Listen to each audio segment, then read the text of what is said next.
second chances. Probably because that's when everything started falling apart. I just turned 31, working nights at a medical billing company downtown, spending most evenings alone in my apartment scrolling through Netflix and eating takeout straight from the container. My last relationship had ended 8 months earlier when my ex decided he needed to find himself in Colorado, and honestly, I thought I was doing fine on my own. I had my routines, my Friday wine nights with coworkers, my Sunday calls with my mom, but that particular Thursday night in February, sitting in that dingy bar after my cousin's wedding rehearsal dinner, watching all the happy couples slow dance while I nursed my 4th whiskey sour, the loneliness hit different. That's when Nathan walked up to my table with 2 beers and asked if I minded some company from another member of the singles club. Nathan had this way of making you feel like the only person in the room when he talked to you. Not in a creepy, intense way, but genuinely interested in every word you said. He remembered details from our first conversation that even I had forgotten mentioning, like how I collected vintage medical textbooks or that I was allergic to shellfish but ate it anyway sometimes just to rebel against my own body. Within 3 weeks, he was texting me good morning messages with little observations about the weather or questions about my dreams from the night before. By week 5, he mentioned his landlord was selling his building and he needed to find a new place fast. And since I had that empty second bedroom just sitting there collecting dust and old Amazon boxes, offering it seemed like the natural thing to do. My friend Kimberly raised an eyebrow when I told her, but Nathan had already shown me his pay stubs from his remote IT job, and the extra $800 a month would help me finally pay off my student loans. Moving day happened on a Saturday, and Nathan showed up with just 3 suitcases and a desktop computer, which seemed refreshingly simple compared to my ex who had owned 17 different kitchen gadgets he never used. He cooked dinner that first night, some elaborate pasta dish with homemade sauce that had been simmering since noon, and we ended up talking until 3 in the morning about everything from our worst job interviews to our irrational fears. Mine was dying alone in my apartment and being found weeks later by the smell. His was people discovering he wasn't as smart as they thought he was. We laughed about how morbid we both were, and when he asked if I wanted to share my Netflix password so he could add his shows to my list, it felt like such a small, practical thing. 2 days later, he suggested we share my Amazon Prime account too, just to save money, and then my Spotify family plan because why pay for 2 subscriptions when we lived in the same place? At first, the comments about my friends seemed protective, even sweet in a twisted way. When Kimberly called Nathan creepy after meeting him at my birthday dinner, he spent an hour analyzing her failed relationships and pointing out how she projected her trust issues onto others. When my coworker Ben started texting me about a new project, Nathan casually mentioned how Ben always found excuses to message female colleagues after hours. Wasn't that interesting? He never told me to stop talking to anyone, just planted these little observations that made me second-guess every interaction. He'd read my texts over my shoulder while I was cooking, not in an obvious way, just standing close enough that I could feel his breath on my neck, asking innocent questions about inside jokes or old stories. One night he borrowed my phone to order takeout because his was dead, and afterward, I noticed he'd gone through my photo albums, hearting random pictures from years ago, leaving his digital fingerprints all over my memories. The banking thing started so innocently, I actually thought it was my idea. We were splitting groceries one evening, and I was struggling with my banking app, trying to send him $37 for his half of the Chinese food. Nathan watched me enter my password wrong twice, laughing at how I always mixed up the last 4 digits, and then offered to just handle our shared expenses through my account to make things easier. He'd transfer his portion once a month, no hassle with constant Venmo requests. He helped me set up the autopay for utilities from my checking account, memorizing my login in the process because he was just better with numbers than I was. By April, he was checking my balance for me while I drove, telling me when I could afford to splurge on concert tickets or when I should skip the Target run. He'd joke about my shopping habits, calling me his little debt collector because of all the medical bills I processed at work, while simultaneously questioning every purchase I made that he hadn't approved first. 6 months in, that Thursday in August, everything shifted into something darker, though the buildup had been so gradual I'd missed all the warning signs. I came home early from work with a migraine and found Nathan in my bedroom, not his, sitting at my desk with my laptop open, his external hard drive plugged in, copying files with the focus of a surgeon. When he saw me, he didn't even flinch, just smiled and said he was backing up my photos in case my ancient laptop crashed. Wasn't he thoughtful? But something in his eyes had changed, like a mask had slipped just enough for me to see what was underneath. That night, he cooked my favorite meal and acted completely normal, but I noticed he'd changed the password on my laptop, claiming he'd updated it for security and written it down somewhere safe so I wouldn't forget it again. The paper never materialized, and suddenly I needed his permission to access my own digital life. When I told him I wanted to end things 2 weeks later, sitting at our kitchen table with my rehearsed speech about needing space, Nathan pulled out his phone and showed me screenshots of every embarrassing message I'd ever sent about my coworkers, my boss, even my mother. Private conversations with Kimberly where I'd vented about my depression. Photos from that bachelorette party in Vegas I'd begged everyone to delete. The draft emails to my ex I'd written but never sent during my weakest moments. He had everything, organized in folders with names like insurance and rainy day fund. And he explained very calmly how unfortunate it would be if my supervisor saw what I really thought about her weight, or if my deeply religious mother discovered those photos from my experimental phase in college. He wasn't threatening me, he clarified, just pointing out how connected everyone was these days, how easy it was for things to accidentally get shared or forwarded to the wrong person. The next morning, Kimberly texted me asking why I'd sent her such a cruel message at midnight, calling her a jealous failure who was sabotaging my happiness. I hadn't sent anything, but there it was in my sent folder, along with similar messages to Ben, my sister, and 3 other close friends, all sent while I was asleep with my phone charging in the living room where Nathan had been up late, working. When I confronted him, he acted confused and concerned, suggesting maybe I'd had too much wine and didn't remember, or maybe I was having those stress-induced blackouts again, the ones I'd mentioned to him in confidence months ago. My friend stopped responding to my apologies, convinced I was in denial about my behavior, and Nathan was right there to comfort me, the only person who understood what I was going through, the only one who hadn't abandoned me when I needed support the most. By September, my credit cards started getting declined, even though I knew I'd paid them. Nathan helped me call the companies, sitting beside me with his hand on my knee, and we discovered someone had changed my payment accounts, redirecting the money to unknown destinations. My credit score plummeted from 750 to 480 in 3 weeks. New credit cards were being opened in my name and maxed out on electronics purchases shipped to addresses I'd never heard of. Nathan spent hours on the phone with banks, pretending to help me resolve the identity theft, while I sat there drowning in paperwork and fraud alerts. He suggested maybe someone at my work had gotten my information, since I dealt with sensitive data all day, or perhaps it was connected to that data breach from the dating app I'd used before meeting him. He held me while I cried about the $7,000 in fraudulent charges, promising we'd get through it together, that he'd loan me money for rent if I needed it, creating a debt that would tie me to him even more. The photos started appearing in October, sent from anonymous email accounts to my workplace. Nothing explicit enough to be criminal, but compromising enough to humiliate me. Photos taken while I was sleeping, changing, existing in what I thought was the privacy of my own home.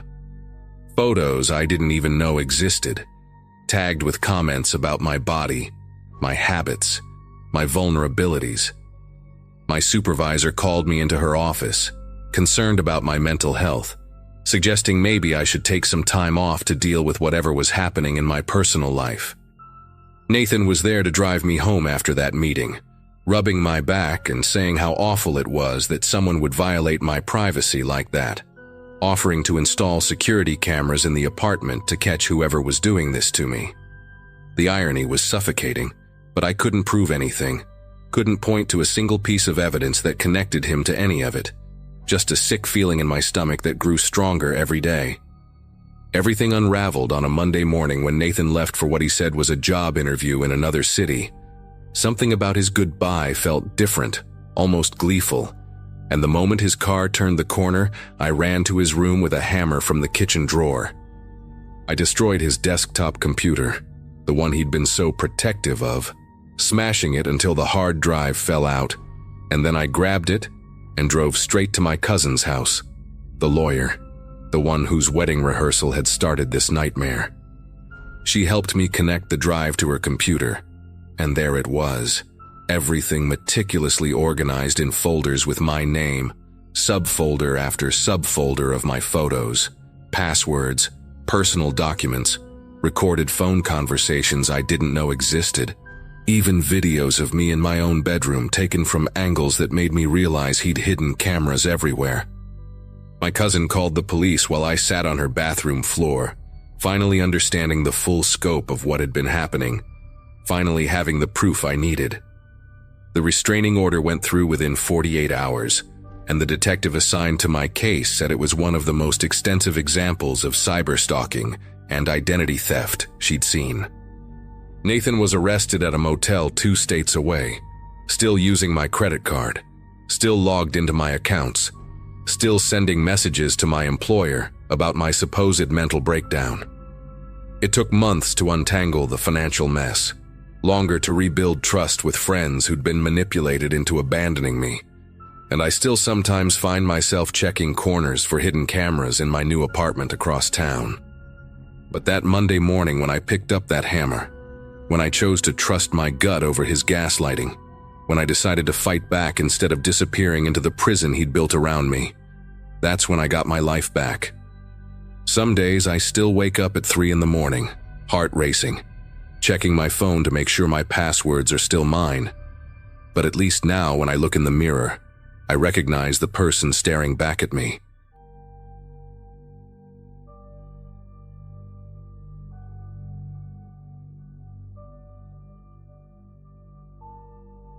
My son Brandon kept talking about this gaming headset all his friends had. The kind with LED lights that changed colors and surround sound that supposedly made you feel like you were inside the game. 11 is such a weird age for birthdays. They want to be teenagers but still get excited about cake and presents like little kids. I'd been working extra shifts at the hospital as a radiology tech since December, squirreling away money to get him the headset plus a few other electronics to make his birthday memorable. Single mom guilt is real, especially when you're 37 and starting over in a new place. We'd only been in Madison for 6 months, living in this little house at the end of Birchwood Lane, where the previous owners had left behind a tire swing and a basketball hoop that Brandon used every day after school. I wanted him to be happy here, to forget about the messy divorce and all the arguing he'd witnessed before his dad moved to Phoenix. When the delivery notification popped up on my phone that Wednesday morning, I was getting ready for a 12-hour shift. Brandon was at school, and I knew the package would be sitting on our porch all day, so I texted my neighbor Gloria to ask if she could grab it for me. She was retired, always home, and had been nothing but sweet to us since we moved in. But when I got home that evening, exhausted and ready to hide Brandon's gifts, Gloria told me the strangest thing had happened. The delivery driver had knocked on her door, asking specifically about me, wanting to know if I was home and when I usually got back from work. He'd said there was some issue with the package that needed my signature, even though I'd never requested signature confirmation. Gloria, bless her heart, didn't tell him anything and just said I'd handle it when I got home, but she mentioned he seemed oddly insistent, even waiting in his truck for about 10 minutes after delivering the package before finally leaving. I didn't think much of it at first, honestly. Delivery drivers deal with hundreds of packages and maybe there really had been some confusion with the order. But then Friday came, and I was homesick with a stomach bug that had been going around the hospital. Brandon was at school, and I was curled up on the couch in my pajamas, drinking ginger tea and watching mindless reality TV, when the doorbell rang around 2 in the afternoon. Through the peephole, I saw the same delivery truck from Wednesday, which I only recognized because it had this distinctive dent on the side panel and a faded company logo that looked like it had been pressure washed too many times. The driver was standing there holding a small package, rocking back and forth on his heels like he was nervous or excited about something. I opened the door just enough to peek out with the chain still on, and he immediately smiled this huge smile, like we were old friends reuniting. He was probably mid-40s, average height, with thinning brown hair and these pale blue eyes that never seemed to blink enough. "Hey there, Catherine," he said, even though I'd never told him my name and my packages were always addressed to K. Sullivan for safety reasons. "Got another delivery for you, but the system's showing some issues with your account. Mind if I come in for just a second to sort it out?" His foot was already positioned close to the door, and he kept glancing past me into the house, trying to see inside. I told him I wasn't feeling well and to just leave the package on the porch, but he insisted it needed a signature and started asking if Brandon was home, mentioning that he'd seen a basketball hoop out back and wondered if my son played for any local teams. That's when every alarm bell in my head started going off. I told him firmly to leave the package or take it back to the distribution center, then closed and locked the door while he was still talking. Through the window, I watched him stand on my porch for another 5 minutes, walking around to peer through different windows, even going so far as to cup his hands against the glass of my living room window. He eventually left, but not before walking completely around my house, and I saw him take pictures of my backyard with his phone. I immediately called the delivery company to file a complaint, but they said they had no record of any delivery scheduled for my address that day. They also claimed that none of their drivers matched the description I gave, and the truck number I'd memorized from the side didn't exist in their system. Saturday morning, things got worse. Brandon had spent the night at his friend Justin's house for a sleepover, which I was grateful for in hindsight. Around 6 in the morning, I heard something outside my bedroom window, a scratching sound like branches against the siding, except we didn't have any trees on that side of the house. When I carefully pulled back the curtain, I nearly screamed. The delivery driver was standing in my side yard pressed against the house, trying to jimmy open my bedroom window with what looked like a paint scraper. He was wearing regular clothes this time, jeans and a dark hoodie, but I recognized his face instantly. The second we made eye contact, he didn't run or look startled. Instead, he pressed his palm flat against the window and mouthed the words, "Just wanna talk," with this calm expression that made my whole body go cold with fear. I grabbed my phone to call 911, and only then did he back away, walking casually toward the street like he was just out for an early morning stroll. The police arrived within 10 minutes, but of course he was long gone by then. 2 officers, a young woman who looked fresh from the academy, and an older guy with a gray mustache who seemed to take everything I said with a grain of salt, walked around my property and took notes. They found fresh tool marks on 3 different windows and boot prints in the flower bed my landlord had just mulched. The younger officer seemed genuinely concerned and suggested I file for a restraining order, but the older one kept asking if maybe I'd had a disagreement with a delivery driver about a damaged package, or if I was sure I hadn't invited anyone over and forgotten. He actually asked if I was taking any medications that might affect my memory, which made me want to scream. They said they'd increase patrols in the neighborhood, but without a name or license plate, there wasn't much else they could do. I spent the rest of Saturday installing extra locks on all the windows and doors, those metal bars that prevent them from sliding open more than a few inches. Gloria came over with her husband Frank to help, and Frank even installed motion sensor lights around the house that he had left over from his own security upgrade last year. I picked Brandon up from Justin's house that evening and tried to act normal, making his favorite spaghetti and meatballs for dinner and letting him play video games longer than usual. But I couldn't stop checking the windows, couldn't stop jumping at every car that drove by. Around midnight, after Brandon was asleep, I sat in the dark living room with a baseball bat across my lap and every light outside blazing. That's when I heard it, the distinctive rattle of someone trying the back door handle, followed by the scraping sound of metal on metal, like someone working a crowbar into the door frame. I called 911 immediately, whispering to the dispatcher while creeping toward Brandon's room. My heart was pounding so hard, I thought it might burst through my chest, and I could taste copper in my mouth from biting my tongue. The dispatcher kept telling me to stay on the line, that officers were 3 minutes out. But 3 minutes feels like 3 hours when someone's trying to break into your house.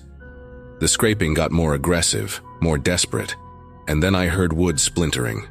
I grabbed Brandon, who woke up confused and groggy, and we locked ourselves in the bathroom, the only room in the house with no windows and a door that locked from the inside.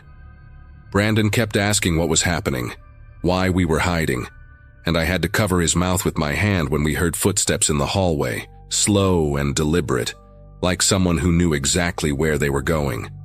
The bathroom doorknob turned once, twice, then rattled violently. "Catherine, I know you're in there," the voice said, and it was definitely him. But his tone had changed completely from that fake friendly delivery driver act. Now it was flat, empty, like someone reading from a script they'd memorized. "I've been watching you for weeks, not just since Wednesday. You order a lot of packages, Catherine. Makes it easy to figure out your schedule, your habits. Single mom, works long shifts.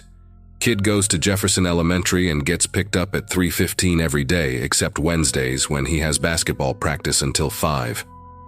He knew everything, had been studying us like we were specimens in a jar, and the worst part was how calm he sounded while saying it.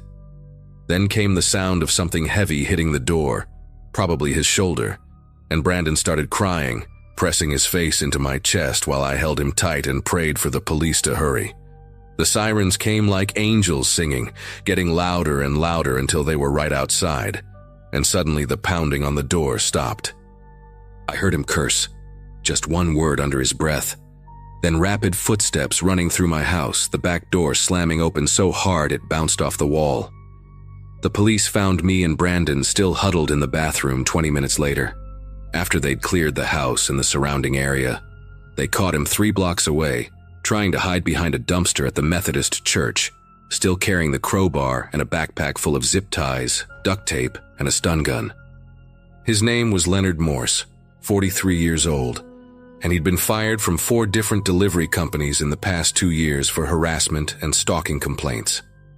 The detective who interviewed me later said they found notebooks in his apartment with detailed information about 12 different women, all single mothers who frequently ordered packages online, complete with work schedules, children's names, and floor plans of their homes sketched from memory.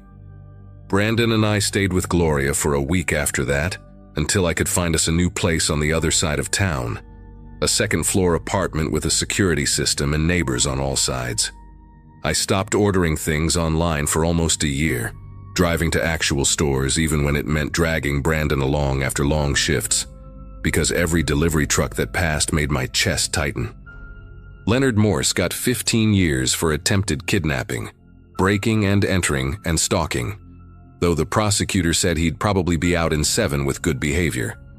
I still check the Wisconsin Department of Corrections website sometimes, making sure he's still locked up, counting down the years until 2032 when he might get released.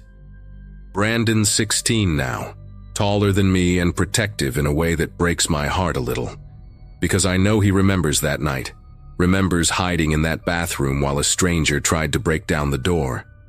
He still gets his birthday presents in person now, no deliveries, and I always let him open them early because waiting for special days doesn't feel as important as it used to. Not when you've learned how quickly normal life can turn into a nightmare.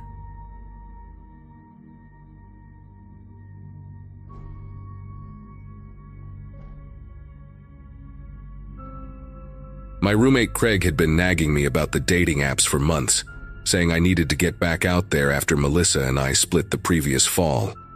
29 and suddenly single after 6 years, I felt like I'd forgotten how to even talk to women who weren't already part of my established social circle.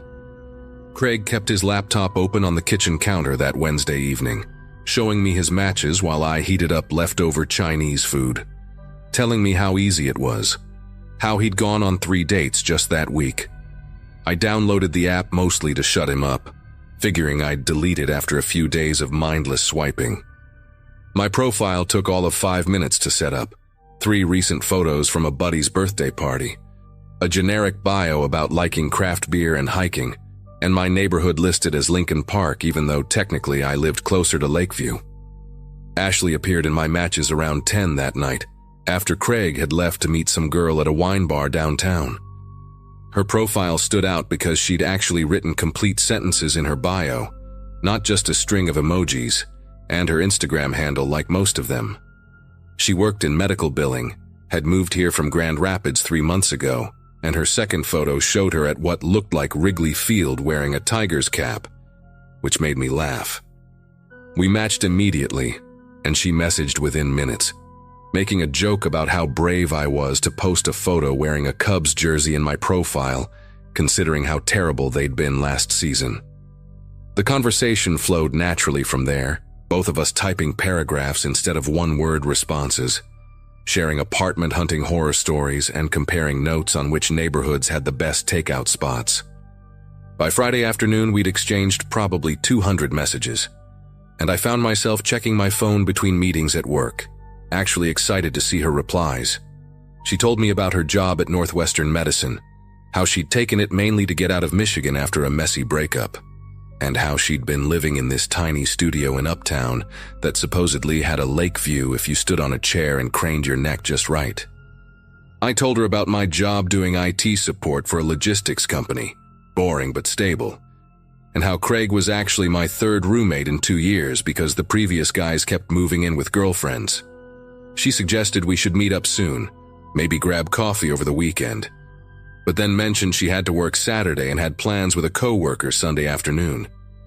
When I half-jokingly said we could just skip the coffee shop awkwardness and I could make us drinks at my place, she responded immediately with 3 laughing emojis and said that sounded perfect. Saturday around 7, she texted saying she was exhausted from work but still wanted to hang out if I was free. Craig was gone for the weekend, visiting his parents in Milwaukee, so I had the whole apartment to myself. I actually cleaned for the first time in weeks, shoving dirty laundry into closets, wiping down the kitchen counters, even lighting one of those overpriced candles Melissa had left behind. Ashley said she could come by around 8:30, just needed to stop home first to change out of her scrubs. I made a quick liquor store run, grabbing decent vodka and some mixers, trying not to overthink what kind of drinks would seem impressive but not trying too hard. She texted when she was in an Uber heading over, then again when she was outside, and I remember checking my reflection in the microwave door before buzzing her in. When I opened the door, Ashley looked exactly like her photos, which honestly surprised me after some of the catfishing stories Craig had told me. She wore dark jeans and this green sweater that made her hazel eyes stand out, and she'd brought a bottle of wine even though I'd said I had everything covered. Her smile seemed nervous but genuine, and she made this little self-deprecating joke about how she'd gotten lost in my building's hallways for 5 minutes because all the doors looked identical. I gave her the quick apartment tour, apologizing for the outdated kitchen and the weird stain on the living room carpet that had been there since before I moved in. She said it was way nicer than her place, that at least I had a separate bedroom and actual furniture that matched. We settled in the living room, and I started making Moscow mules while she browsed through my bookshelf, commenting on how she'd loved the same thriller series I had displayed on the top shelf. We were maybe 15 minutes into conversation, just getting past that initial awkwardness where you're both trying to figure out if the chemistry translates from messages to real life, when I heard footsteps in the hallway outside. Not unusual for a Saturday night, except these stopped right outside my door. Then came this light knock, almost like someone testing if the door was properly closed. Ashley was mid-sentence, telling me about some crazy patient billing dispute from earlier that day when the doorknob started turning. I definitely locked it after she came in, had this habit of always double-checking ever since a drunk neighbor had wandered into the wrong apartment a few months back. The knob jiggled harder, more insistent, and then stopped. Ashley had gone quiet, looking at me with this confused expression, probably wondering why I'd suddenly stopped responding to her story.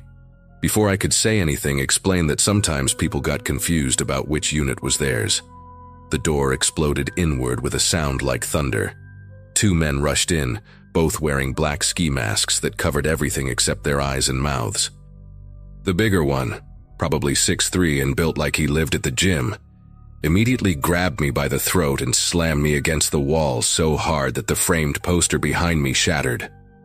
The smaller guy, wiry and moving with this twitchy energy like he was on something, had a knife that caught the light from my kitchen as he waved it around. Ashley hadn't screamed, hadn't moved, just sat there on my couch holding her drink with both hands, like she was afraid of spilling it on the carpet. The big guy's grip on my throat made it impossible to breathe, let alone speak, and black spots started dancing at the edges of my vision. His breath smelled like cigarettes and energy drinks as he leaned in close, telling me to stay calm, that they just wanted my wallet, my phone, whatever cash I had lying around. The smaller one had already started ransacking my entertainment center, throwing game controllers and DVDs onto the floor, and that's when I noticed Ashley had set down her drink and was calmly pulling something from her purse.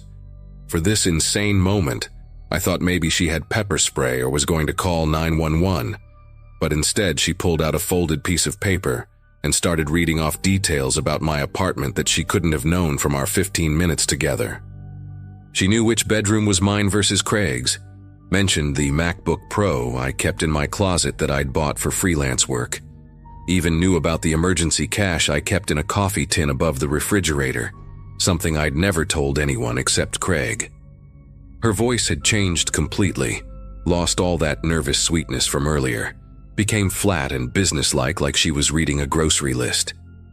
The big guy loosened his grip just enough for me to gasp for air, and I tried to process what was happening, tried to make sense of why this woman I'd been flirting with for 3 days was now directing these men through my apartment like she'd drawn them a map. She stood up then, walked over to where I was pinned against the wall, and looked me straight in the eyes while explaining to the men that my roommate kept a PlayStation 5 in his room that they shouldn't miss.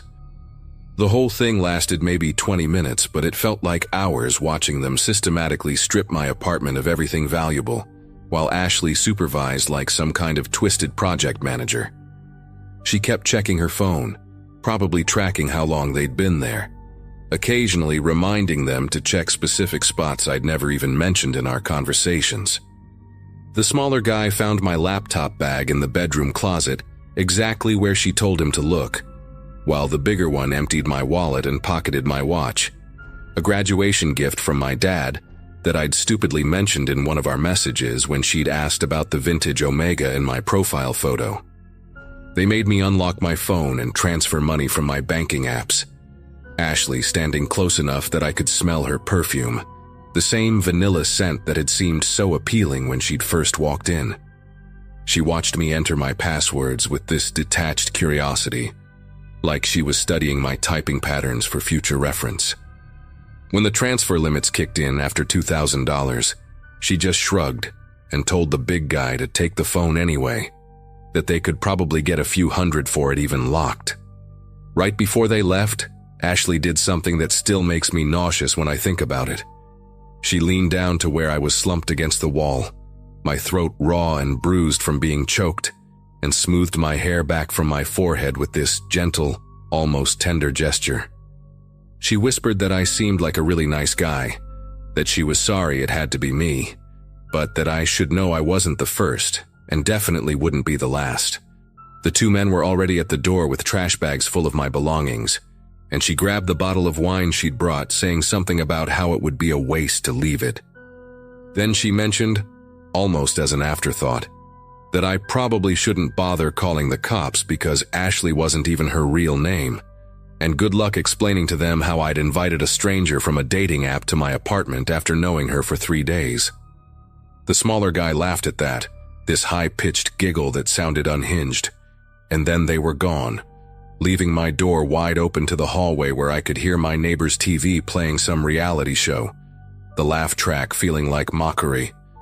I did call the cops anyway, once I could stand without the room spinning, once I'd managed to close and barricade my door with a kitchen chair because the lock was completely destroyed. 2 officers showed up about an hour later, a younger guy who kept calling me sir, and an older woman who looked like she'd heard this exact story 100 times before.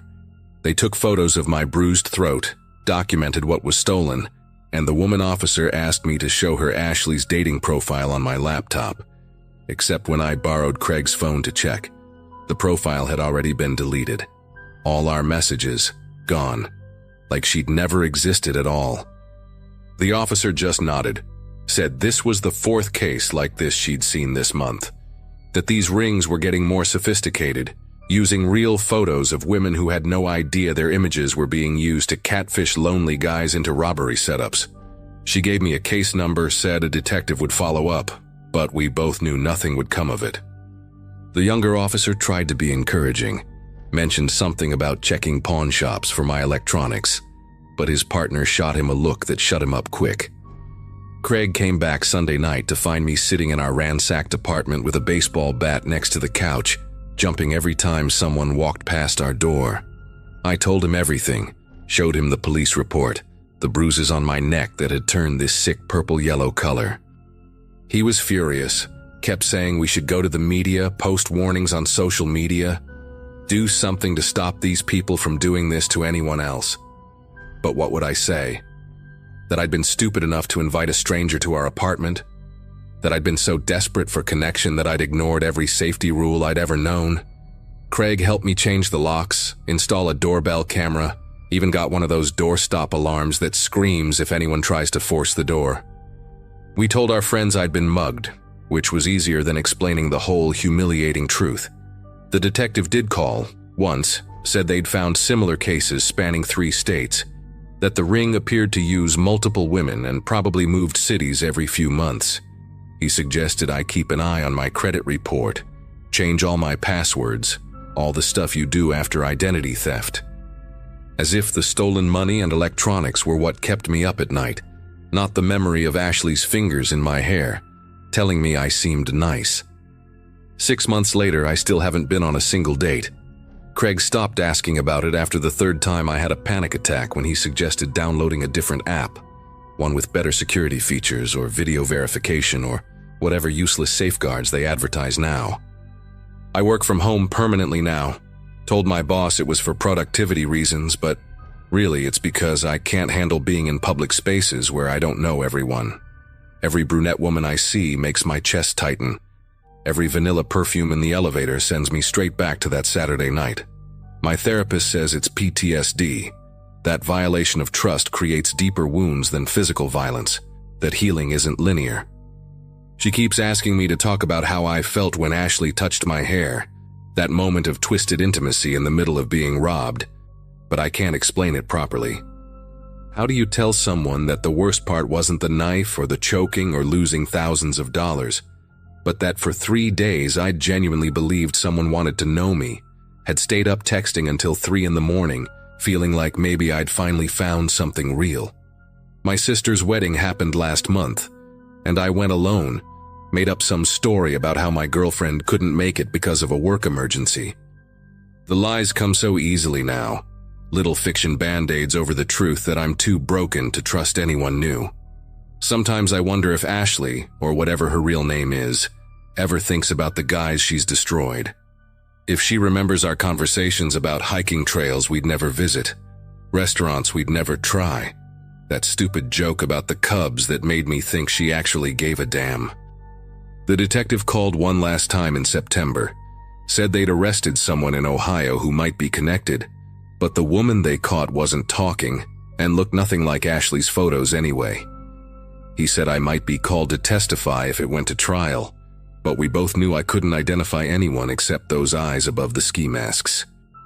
I thanked him, deleted his number, tried to pretend that chapter was closed even though I still sleep with that baseball bat under my bed, still triple-check the locks, still feel my pulse race when my phone buzzes with any notification from an unknown number.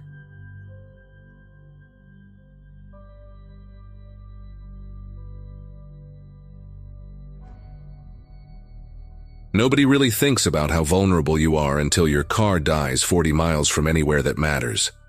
Mine gave up on a Tuesday night in February, just past 11, on that stretch of Highway 47 where cell towers become suggestions rather than guarantees. 29 and divorced 6 months prior, I'd been driving back from visiting my sister Diane in Riverside, trying to beat the storm system the weather apps kept warning about. My Corolla had been making that grinding noise for weeks, the one my ex-husband used to say meant the transmission was going, but I kept putting off the mechanic visit because rent was due and groceries don't buy themselves. When the engine finally seized, all I could do was coast to the shoulder and watch the temperature gauge spike into the red, while something under the hood hissed like an angry cat. My phone showed 1 bar, sometimes 2 if I held it just right, and calling A meant sitting on hold for God knows how long with a connection that kept cutting out every 30 seconds. That's when I started searching for local towing services, scrolling through results that all seemed to be 30+ miles away. Most were closed, their websites showing business hours that ended at 6 or 8 in the evening. Then I found quick response towing, buried on the second page of results, claiming 24-hour emergency service for the exact area I was stranded in. No fancy website, just a basic page with a phone number and a contact form where you could drop a pin for your location. 0 reviews on Google, nothing on Yelp, but at that point, with sleet starting to tap against my windshield and my phone battery at 37%, I wasn't exactly in a position to be picky. The form was simple, just boxes for your name, phone number, and that location pin, plus a checkbox agreeing to their terms of service that I didn't bother reading because who reads those when you're sitting alone on a dark highway with ice forming on your windows? I typed everything in with numb fingers, hit submit, and got an automated response saying someone would contact me within 15 minutes. 7 minutes later, my phone rang from a blocked number, and this voice, smooth and professional but somehow practiced, like someone reading from a script they'd memorized, told me his name was Mike, and he'd be there in about 40 minutes. He asked me to confirm my exact location twice, had me describe my car down to the color of the interior, and then said something that made my neck prickle, asked if I was alone or if anyone was waiting for me at my destination. I lied and said my roommate was expecting me, even though I lived alone in a studio apartment where the only thing waiting was leftover Chinese food and Netflix. Mike just said, "Good to know," in this flat way that made me wonder why he'd asked in the first place, then told me to stay in my vehicle with the doors locked until he arrived, which seemed like obvious advice, but the way he said it sounded more like an instruction than a suggestion. After he hung up, I sat there watching the clock on my dashboard, which was the only thing still working properly, and noticed something weird about that website when I went back to look at it. The contact form was gone, replaced with just a message saying they were at capacity for the night. How could a 24-hour towing service be at capacity, and why would they remove the form right after I'd used it, like they didn't want anyone else finding them? 35 minutes passed before I saw headlights in my rearview mirror, high beams cutting through the sleet that had turned into proper snow by then, and my first thought was relief until I realized it wasn't a tow truck pulling up behind me. It was a white van, the kind contractors use. No company logos or identifying marks, just rust spots around the wheel wells and a cracked windshield held together with clear tape. The driver's door opened and this guy stepped out wearing coveralls that might have been blue once, but were now the color of old motor oil, and he had one of those baseball caps pulled low enough that I couldn't see his eyes properly in the dark. He walked toward my car with this unhurried pace, carrying a toolbox in one hand and what looked like a Slim Jim in the other, and that's when I noticed he hadn't parked like a tow truck driver would, didn't angle his vehicle to protect mine from traffic, just stopped directly behind me, blocking me in. He tapped on my window with the Slim Jim, not his knuckles, and when I cracked it open just an inch, he leaned down and said, "You must be Amanda," except I'd never given them my name, just put A. Thompson on the form because that's what I always did with online stuff. His breath smelled like coffee and cigarettes and something metallic, and up close I could see his eyes now, this pale gray color that didn't blink enough, just stared while he explained that the tow truck was meeting us at the shop because of the weather, that he was here to get my car started so I could follow him there. I asked to see some ID and he laughed. Not a real laugh, but that sound people make when they're buying time. Then pulled out a laminated card that could have been printed at home, blurry photo and all, with the name Mike Garrett and that same quick response towing logo from the website. Every instinct I had was screaming at me to keep that window up, but he was already walking around to my hood, popping it open with the Slim Jim like he'd done it 100 times before, and I could hear him moving things around in there, metal scraping against metal. Tried calling 911, but the call wouldn't connect. Just gave me that 3-tone error sound. And when I looked at my phone, the signal was completely gone. Not even emergency calls only. Just no service, like the towers had vanished. Mike appeared at my window again, tapping harder this time, saying he needed me to try starting the engine while he did something under the hood, and his other hand was resting on my door handle, testing it, finding it locked. He kept talking, voice getting flatter, telling me we were wasting time, that the weather was getting worse, that my roommate must be worried, emphasizing that last part like he was reminding me of my own lie. I turned the key just to make him step away from my door, and the engine actually turned over, sputtered, then caught, running rough but running. He slammed the hood down and walked back to my window, told me to follow him to the shop about 15 miles up the road, said he'd go slow because of the snow, and then added something that made my whole body go rigid. Said, "Don't worry about your phone, Amanda. Service gets better once we're moving." I hadn't mentioned my phone not working, hadn't touched it while he could see me, and the way he said my actual name this time, drawing it out like he was tasting it, made me realize this wasn't about towing my car anywhere. When he walked back to his van, I did the only thing that made sense, threw the car in drive and floored it, feeling the tires spin on the icy road before catching, and in my rearview mirror I saw him standing there in the snow, not running back to his van, not even looking surprised, just watching me drive away with his hands in his pockets like he had all the time in the world. The engine was knocking bad, temperature gauge creeping up again, but I kept my foot down, taking the curves faster than I should have in that weather, checking my mirrors every few seconds, expecting to see those high beams coming up fast behind me. 5 miles later, the engine started missing, coughing like it was choking on something, and I knew whatever he'd done under that hood wasn't to fix anything. The car died completely just as I crested a hill, and I coasted down the other side, wrestling with the suddenly heavy steering, pumping brakes that barely responded without the power assist. I managed to get it onto a pull-off near a cluster of trees, grabbed my purse and phone and started running through the snow toward what looked like lights in the distance. Maybe a gas station or rest stop, anything with people and working phones. That's when I heard his van coming, not racing, just maintaining that steady speed like he knew exactly where I'd broken down, and I ducked into the trees, crouching behind a fallen trunk as those headlights swept across the pull-off where my car sat dark and empty. He stopped, got out, walked around my Corolla twice, even opened the driver's door and looked inside, and I could see him clearly in the dome light, that same unhurried way of moving, checking his watch like he was keeping to some schedule. Then he did something that made me bite my hand to keep from gasping, pulled out a second phone, not his, and I recognized my phone case, the purple one with the rhinestones my sister gave me for my birthday. Except my phone was in my pocket, so how did he have an identical one? He typed something on it, the screen lighting his face from below, making those gray eyes look silver, then tossed it onto my passenger seat and closed the door, walking back to his van without even glancing toward the trees where I was hiding. I stayed frozen behind that log for another 10 minutes after his taillights disappeared, snow soaking through my jeans, teeth chattering so hard I thought he might hear them if he was still out there somewhere watching. When I finally stood up, my legs were so numb I had to grab tree branches to keep from falling, and I stumbled through the woods parallel to the road, afraid to walk on the pavement in case he came back. The lights I'd seen turned out to be a truck stop about a mile away, one of those 24-hour places with the bright fluorescent glow that never looked so welcoming. I burst through the doors looking like something out of a horror movie, covered in snow and pine needles, mascara running down my face, and the clerk, this kid maybe 19 with gauged ears and a name tag that said Dustin, immediately asked if I needed him to call the police.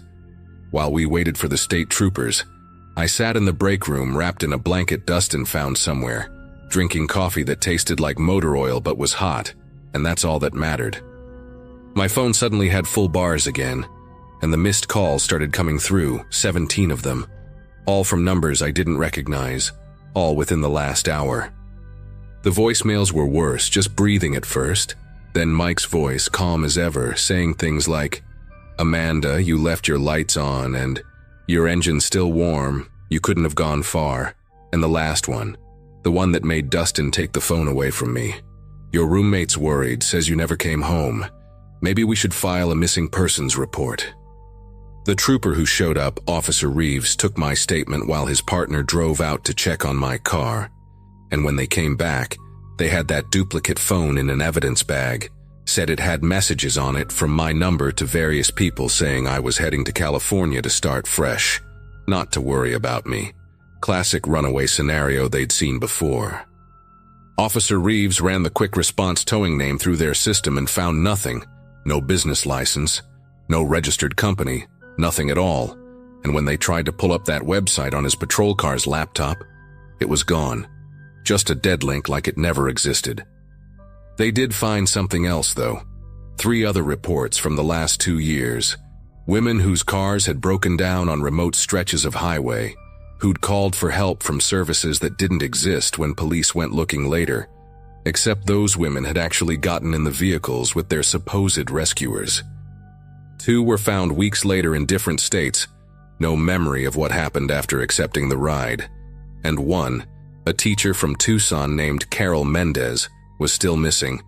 Her car found abandoned with her phone on the passenger seat, showing messages about starting a new life in Mexico. Officer Reeves said they'd been trying to track this guy for months, that he used different names, different fake companies. But the pattern was always the same. Targeting women alone on isolated roads, using some kind of signal jammer to kill cell service, creating false trails with planted phones. They kept my phone as evidence after downloading everything from it, gave me a flip phone to use temporarily, and drove me to a motel for the night since my car needed to be processed, and I was in no shape to drive anyway. I didn't sleep, just sat on that scratchy motel bedspread watching headlights pass through the thin curtains, jumping every time I heard a vehicle slow down outside. 2 weeks later, they arrested a man named Gary Holston at a rest stop near Flagstaff. Found him approaching a woman whose car had mysteriously stopped working after she'd responded to a pop-up ad for emergency roadside assistance. In his van, they found signal jamming equipment, dozens of cheap phones with cases bought to match potential victims' phones, and a laptop with templates for fake towing websites that could be created and deleted within hours. He's awaiting trial now, charged with kidnapping, fraud, and a list of other crimes they're still sorting through. And I had to identify him through one-way glass, those same pale gray eyes staring at nothing.